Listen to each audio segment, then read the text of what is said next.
আসসালামু আলাইকুম। আলহামদুলিল্লাহ, গরু এবং ছাগলের খামারের জন্য এই সিজনে আমাদের ঘাসের তেমন একটা সমস্যা হয় না। এর কারণ হচ্ছে এই সিজনে পর্যাপ্ত পরিমাণে ঘাস উৎপাদন করা যায়। এখন যেহেতু ২-৪ দিন পর পরই বৃষ্টি হয়, এই বৃষ্টির কারণে জমি অনেক বেশি উর্বর থাকে, আর জমি উর্বর থাকলে ঘাসের ফলনও অনেক ভালো হয় আলহামদুলিল্লাহ। তো সকাল থেকে বৃষ্টি হচ্ছিল, বৃষ্টির কারণে আমাদের খামারের মধ্যে পানি জমে যায়। এই সমস্যাটা আমাদের অনেক দিনের। তো আমরা এখানে একটা হাউস তৈরি করেছি এবং এখান থেকে পানি নিষ্কাশন ব্যবস্থার জন্য একটা সুন্দর ব্যবস্থা আমরা করেছি আলহামদুলিল্লাহ। সকাল থেকে প্রচন্ড বৃষ্টি হয়েছে, কিন্তু তবুও আমাদের খামারের এই অংশে পানি তেমন একটা জমে নেই। এর কারণ হচ্ছে এখানে এখন আর পানি জমে থাকে না, যেহেতু হাউস তৈরি করেছে ওখান দিয়ে পানি বের হয়ে যায়। যেহেতু সকাল থেকে বৃষ্টি নেমেছে, তাই প্ল্যান ছিল আগে থেকেই যে বৃষ্টিটা একটু কমলে তারপর আমরা কিছু সার আমাদের একটা ঘাসের জমিতে বুনে দিয়ে আসবো, কারণ ওই জমিতে অনেক দিন পর্যন্ত আমাদের যাওয়া হয় না। তো সার নিয়ে এসে রাস্তা থেকে দেখলাম যে ওই জমির ঘাসগুলি অনেক বড় হয়ে গিয়েছে, দূর থেকে দেখা যাচ্ছে। তো কাছে গিয়ে দেখার চেষ্টা করছিলাম যে ওই ঘাসগুলি আসলে কত বড় হয়ে গেছে, এই ঘাসের মধ্যে এখন সার দেওয়া যাবে কিনা, কারণ এখান থেকে ঘাস কেটে নিয়ে যাওয়ার পর এখানে আমাদের আসা হয়নি। তো এসে দেখলাম যে এখানে ঘাসগুলি আসলেই অনেক বড় হয়ে গেছে, এখানে সার দেওয়ার মতো কোনো পরিস্থিতি এখন আর নেই। তো এই জমির আশেপাশেই আমাদের প্রায় আরো 15 কাঠার মতো একটা জমি আছে, এই জমিতে আমরা সারগুলি দেওয়ার চেষ্টা করব। এখানে এসে দেখলাম যে এখানের ঘাসগুলিও বড় হয়ে গিয়েছে। তো যাই হোক, আলহামদুলিল্লাহ এখানে আমরা দিয়ে দেবো, কারণ এটা দেওয়ার মতো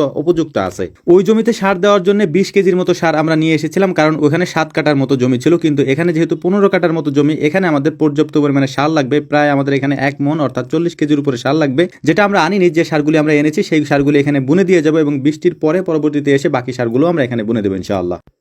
বৃষ্টি পড়ছিল, বৃষ্টির মধ্যেই সারগুলি বুনতে হচ্ছে, কারণ এখন যদি আমরা সারটা না বুনি বৃষ্টি পড়ছিল, বৃষ্টির মধ্যে সারটা বুনে দিচ্ছে। কারণ হচ্ছে যে এখন যদি সার বুনে দেই, এই সার এখনই গলে যাবে। যদি আমরা রোদ্রের মধ্যে এই সার বুনে দেই, তাহলে হচ্ছে এই পাতার মধ্যে যদি এই ইউরিয়া সারের দানাগুলি লাগে এবং এর পরে যদি রোদ্র ওঠে, তাহলে এই পাতাগুলি পুড়ে যেতে পারে বা পুড়ে যায় অনেকাংশে। এই কারণেই হচ্ছে আমরা বৃষ্টির মধ্যে সারটা দেওয়ার চেষ্টা করি, যাতে সাথে সাথে পাতা থেকে এটার দানাটা ঝরে নিচে পড়ে যায় এবং এটা গলে যায়, সাথে সাথে এটার কাজটাও হয়ে যায়। তো যাই হোক, আলহামদুলিল্লাহ আমাদের সার বোনার কাজটা কমপ্লিট হয়ে গিয়েছে। আমরা এখন বাড়ির দিকে চলে যাব। তো বাড়িতে গিয়ে জানতে পারলাম যে খামারে নাকি লোক এসেছে, তারা গরু দেখার জন্য আসছে। যেহেতু কয়েকদিন পরেই কুরবানি, তাই এমনিতেই এখানে এখন গরু দেখার জন্য লোক আসবে, অর্থাৎ যারা গরু কিনবে তারা গরু দেখার জন্য আসে এবং দেখার চেষ্টা করে, এবং আমরাও তাদেরকে দেখাই, দাম দস্ত ঠিক হলে বিক্রি করে দিব। আজকে যারা এসেছেন তারা মূলত আমাদের আগের বার 2টা গরু আমাদের থেকে নিয়েছিলেন, তারাই মূলত আবার এসেছেন আমাদের গরুগুলি দেখার জন্য। তো যাই হোক, আলহামদুলিল্লাহ আগের দিন অনেক বেশি বৃষ্টি ছিল এবং ওই বৃষ্টির মধ্যে আমরা সার বুনে দিয়েছিলাম। পরের দিন দেখতেই পাচ্ছেন কি পরিমাণ রৌদ্র উঠেছে। এই রৌদ্রের মধ্যে আমরা সার বুনতে পারতাম না। যদি সারটা ওই সময় না বুনতাম, তাহলে হয়তো ঘাসের পাতাগুলি পুড়ে যেত, যদি আমরা এই টাইমে সারটা বুনতাম। তো যাই হোক, এখানে সজীব মামা আমাকে ডেকে নিয়ে এসেছে। এর কারণ হচ্ছে যে এখানে একটা ভল্লার চাক আছে। আমরা আগে কয়েকটা ভিডিওতে আপনাদেরকে দেখিয়েছি যে এগুলিতে হচ্ছে যে কামড় দেয়। তো সজীব আমাকে কয়েকটা কামড় দিয়েছে এবং উনি এখান থেকে ভয় পাচ্ছেন। এর আগেও একবার উনি অসুস্থ হয়েছেন কোরবানির আগে, এটা আপনারা জানেন অনেকে হয়তো। তো এসে দেখলাম যে কয়েকটা চাক এখানে আছে। তো এগুলাকে আমি পোড়ানোর চেষ্টা করতেছিলাম বা মাছিগুলিকে এখান থেকে তাড়িয়ে দেওয়ার চেষ্টা করতেছিলাম, কিন্তু দেখলাম যে তার হাত একেবারে ফুলে আছে।